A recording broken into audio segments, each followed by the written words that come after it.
तक जो लड़का भीख मांग रहा था मंदिर के सामने, वो लड़का अचानक बन जाता है करोड़पति। आखिर ऐसा चमत्कार कैसे हुआ, आइए जानते हैं इस कहानी में। नमस्कार, मैं महक चौधरी। आज की जो कहानी लेकर आई हूँ वो उत्तर प्रदेश के सहारनपुर से है। दोस्तों, यहाँ पर 8 से 9 साल का लड़का लगातार काफी समय से भीख मांग रहा था, जिसका ना माँ थी न पिता था, कोई भी नहीं था। लोग उसे अनाथ समझकर काफी भीख दे दिया करते और वो उसे जो पैसा मिलता उसे वो अपना पेट भर लिया करता।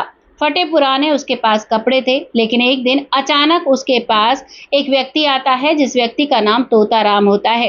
तोताराम उसके पास आता है और कहता है कि बेटा, तुम अरुण हो ना? तो वो कहता है कि हाँ, मैं अरुण हूँ। तो कहता है कि तुम्हारे माता पिता कहाँ हैं? वो कहता है कि मेरे माता पिता अब इस दुनिया में नहीं है। इस बात को सुनकर वो हैरान हो जाते हैं, क्योंकि अभी उन्हें घर से निकले हुए लगभग 7 साल हुए थे। दोस्तों, ये बच्चा बहुत छोटा था जिस उम्र में इसे वहां से लाया गया था। अब ये कहता है कि तुम्हें हमारे साथ चलना होगा, लेकिन वहां पर कुछ और लोग भी थे जो भीख मांगा करते थे, जो काफी समय से उसे जानते थे। जहां ये लोग किराए पर रहा करते थे, उस पड़ोस में ही ये रहा करते और वहीं पर अब ये बच्चे को ये जानते थे और इसे साथ लेकर जाते थे और साथ लेकर आते थे। अब वो पुलिस कंप्लेंट करते और कहते हैं कि देखो, ये व्यक्ति इस बच्चे को लेकर जा रहा है और कह रहा है कि मैं इसका ताऊ लगता हूँ। पुलिस गहराई से जांचती है इस मामले को और समझने की कोशिश करती है कि एक व्यक्ति कैसे दावा कर रहा है कि ये इसका ताऊ लगता है। अब उससे पूरी कहानी पूछी जाती है तो जो राज खुलकर सामने आता है, उससे सब हैरान हो जाते हैं। और जो बच्चा कल तक भिखारी था, आज वो करोड़पति निकल जाता है। दोस्तों, यहाँ पर इस कहानी से ये 7 साल पहले चलते हैं। इसकी माँ, जिसका नाम चंद्री देवी था, और पिता, जिसका नाम हीरालाल था। दोनों पति पत्नी अपने परिवार में रहा करते थे, लेकिन जैसे कि आप समझते हो, पहले समय में बहुत ज्यादा लड़ाई झगड़े हुआ करते थे और वैसा ही लड़ाई झगड़ा अब यहाँ पर होता है।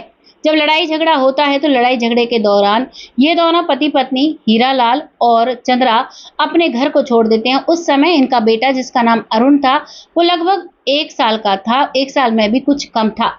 अब वो उसे लेकर वहां से आते हैं और वहां से आने के बाद वो उत्तर प्रदेश के सहारनपुर में आकर रहने लगते हैं। थे ये उत्तर प्रदेश के ही किसी गांव से, लेकिन काफी दूर थे। आप समझते हो, उत्तर प्रदेश बहुत बड़ा है। अब यहाँ पर आकर रहने लगते हैं, किसी को भी अपनी सच्चाई नहीं बताते हैं और यहाँ ये मेहनत मजदूरी करने लगते हैं। जब मेहनत मजदूरी करते हैं तो मेहनत मजदूरी के दौरान इसके जो पिता हैं, उनका एक भीषण एक्सीडेंट होता है और उनको गंभीर चोट रीढ़ की हड्डी में लगती है। अब इनके पास कुछ भी नहीं था। यहाँ ये पत्नी जो चंद्रा है, ये चंद्रा देवी, मेहनत मजदूरी किया करती और जो पैसा आया करता उसे अपने पति के इलाज में लगाया करती। लेकिन दोस्तों, पति बहुत जल्दी से ठीक नहीं हो पाता है, वो इस दुनिया से चला जाता है और काफी लंबा समय जब इलाज करवाया तो ये भी थक चुकी थी। अब यहाँ इसके पति नहीं रहते, इकली चंद्रा देवी रह जाती है अपने बेटे अरुण के साथ। लगातार ये इसके साथ रहती है और अब ये मेहनत मजदूरी कर अपने बेटे को बड़ा करने लगती है। बेटा काफी बड़ा हो जाता है, लगभग बेटा 6 साल का हो जाता है। उसी दौरान इसकी माँ को भी एक गंभीर बीमारी होती है, टीबी, और वो इस दुनिया से चली जाती है। जब माँ भी इस दुनिया से चली जाती है, अब ये अकेला रह जाता है। जब तक खाने पीने का सामान घर में था, पड़ोसियों ने मदद की, तब तक सब कुछ ठीक चल रहा था। लेकिन दोस्तों, पड़ोसी भी हमेशा मदद नहीं किया करते हैं और अब यहाँ पर ये लड़का अनाथ और भूखा रह जाता है। अब यहाँ कुछ लोग ऐसे थे जो बहुत ज्यादा गरीब थे, वो मंदिर के सामने प्रसाद ले आया करते थे। अब यहाँ इसे भी ले जाते हैं, वहां से प्रसाद खाता है, कभी कभार किसी से कुछ पैसे मांग लेता है शाम के खाने के लिए। ऐसे ही अब इसे ऐसी आदत लग जाती है कि लोगों से पैसे मांगता, खाना मांगता और अपने पेट को भर लिया करता। आराम की जिंदगी बसर करने लगता है। 8 साल का हो जाता है। अब अचानक ये ताऊ आता है।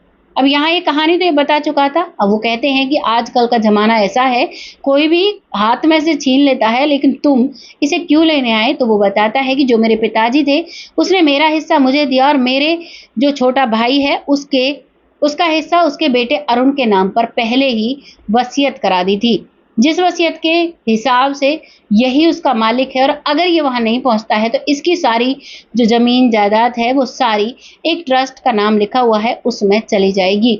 जब ये जायदाद हमारे पास भी नहीं आनी और कहीं और चली जाएगी, इससे बेहतर है कि हम इसे ही बुलाकर इसे ही उसका वारिस बनाए और हमारे परिवार का एक मेंबर भी बढ़ेगा।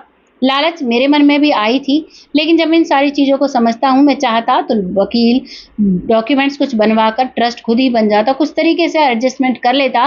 लेकिन जो मेरे दादाजी ने, मेरे पिताजी ने सोचा, मेरे छोटे भाई के लिए मेरा भी कुछ फ़र्ज़ बनता है। अब पुलिस वाले कहते हैं कि अगर इतना ही फ़र्ज़ तुम्हें याद था, तो तुम अब तक क्यों नहीं आए उसे लेने के लिए? तो बताते हैं कि दरअसल लड़ाई भी हमसे ही इनकी हुई थी, और जब हमारी लड़ाई हो चुकी थी तो हमने तो सोच लिया था चाहे कहीं मरें या बचें, हमें इससे कोई मतलब नहीं है। इसीलिए आज तक हमने इसकी खोज करने की कोशिश नहीं की। लेकिन अब मेरे पिताजी का देहांत हो चुका है। उसके बाद जब मैं ज़मीन जायदाद के कागज़ देख रहा था तो मुझे पता चलता है कि यहाँ पर तो अरुण आधे हिस्से का मालिक है, जबकि मेरे 4 बेटे हैं। मेरे बेटे के पास तो इसके बराबर कुछ भी नहीं आएगा। मेरी प्रॉपर्टी के 4 हिस्से होंगे और इसका एक ही हिस्सा रहेगा। जब ये करोड़ों का मालिक है तो इसे क्या ज़रूरत है दर-दर की ठोकरें खाने की? अपनी ज़मीन पर रहेगा और अच्छे से रहेगा। पुलिस वाले कहते हैं कि क्या गारंटी है कि तुम इससे नहीं लड़ोगे, इसे नहीं मारोगे? तो कहते हैं कि साहब, अगर मुझे ऐसा कुछ करना होता तो मैं इसे ढूँढता ही नहीं। और उसके बाद अब इसे गाँव में ले जाया जाता है। गाँव के सभी लोग बहुत खुश होते हैं कि भाई देखो, ताऊ ने अपने छोटे भाई के बेटे को भीख मांगते हुए को लेकर आया और उसका हक उसे दिया।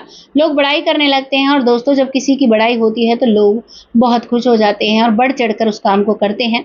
ये लड़का बहुत अच्छे से बड़ा होता है, पढ़ता है, लिखता है। हालाँकि ये कम मतलब उम्र ज़्यादा है और पढ़ाई-लिखाई का स्तर बहुत कम है, क्योंकि बाहर रहा था, इतना पढ़ नहीं पाया था, भीख माँगा करता था। लेकिन धीरे-धीरे अब ये बड़ा हो जाता है। प्रॉपर्टी इतनी थी कि एक शीला नाम की लड़की से इसकी शादी होती है।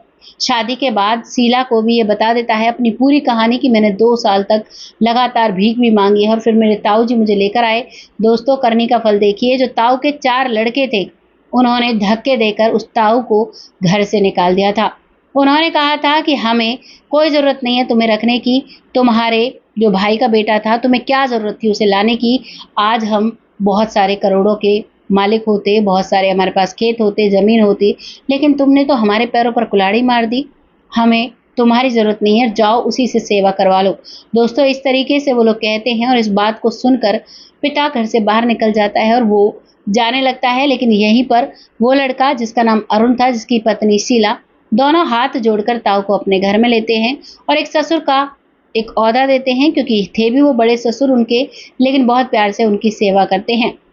धीरे-धीरे वक़्त निकलता है और अब जो ताऊ था वो अपने किए गए फ़ैसले पर बहुत खुश होता है कि काश मैं इस बच्चे को अगर नहीं लाता तो आज मैं दर-दर की ठोकरें खाता। अब बहुत से लोग कहेंगे कि भाई यहाँ पर वो नहीं लेकर आता तो बच्चे भी नहीं निकालते। दोस्तों, जो लोग गंदे होते हैं, जिनकी फ़ितरत ऐसी होती है, वो लोग कहीं पर भी चुप नहीं बैठते। वो तब भी इसे निकालते और अब भी इसे निकालते। इसीलिए मेरा सभी माता-पिता से एक रिक्वेस्ट है, किसी भी दूसरे का हक अपने बच्चे को ना दें। जिसका हक है उसी पर रहने दें।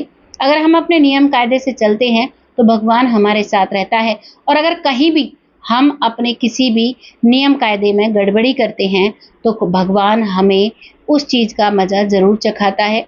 मेरी उम्र करीबन 36-37 साल हो चुकी होगी। अपने जीवन में मैंने इतना अनुभव किया है, जिन लोगों ने हमें धोखा दिया, जिन लोगों ने हमारे साथ गलत किया, भगवान ने उनके साथ कभी कोई कसर नहीं छोड़ी।